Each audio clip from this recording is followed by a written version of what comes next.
daawadayaasha qiimaha iyo qadarinta badan ee hawada nagala socda waa shabakada caalamiga ah oo idinleh ku soo dhowaada warbixin aanu ka diyaarinay muwaadin reer somalilan ah oo haysta jinsiyadda waddanka denmark oo dhibane ugu ah cadaaladda xabsiga weyn ee magaalada hargeysa. muwaadin dhalasho ahaan kasoo jeeda somalilan islamarkaasina haysta jinsiyadda waddanka denmark ayaa muddo aada u fara badan ku xidhan xabsiga weyn ee magaalada hargeysa. cumar xasan sheekh cumar sheekh muuse ducaale oo ah maxbuuska dhibanaha ah oo ah cadaaladda ayaa la sheegayaa in muddooyinkan dambe uu cuntada ka soomay islamarkaana uu dhowaan damcay in uu isdilo kadib markii uu gubay qolkii uu ku xidhnaa balse laga badbaadiyey. sida ay noo xaqiijiyeen ehelada maxbuuskani waxaa lagu haystay faldambiyeed uu kasoo galay waddanka uu jinsiyadiisa haysta ee denmark kadibna halkaa uu ka soo baxsaday islamarkaasina halkani lagu qabtay.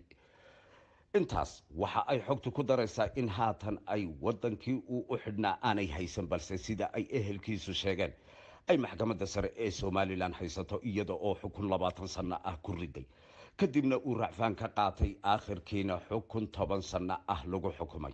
maxbuus xasan ayaa la sheegayaa xaaladda uu haatan ku sugan yahay in ay tahay mid aada u adag kadib marka uu labada gacmood iyo labada lugoodba ka xidhan yahay oo ay katiinadi ku jaban tahay.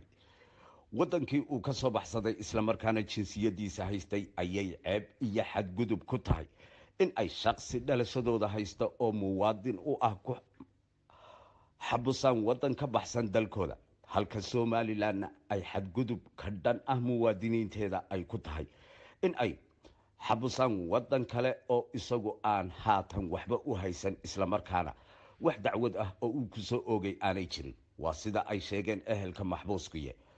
xukuumadda somalilan waxaa waajib ka saaran yahay xaqa iyo xuquuqda muwaadiniinteeda dacwadaha ay u haystaan ama u qabsadaan wadamada shisheeyuhu in ay si dhugma leh u eegaan.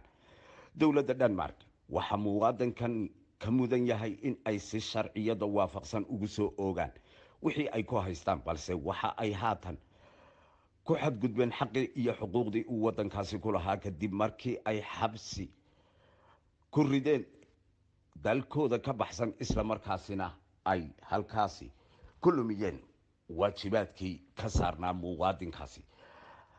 xaaladda guud ee maxbuuskani ayaa aada looga dayrinayaa oo la sheegayaa in ay tahay mid aada u cakiran oo adag. intaas waa cabdirasaaq oo idinku soo gabagabaynaya warbixintaasi oo idin leh tan iyo kulanti dambe oo xiisa leh. wabilaahi towfiiq wasalaamu calaykum waraxmatullaahi wabarakaatu.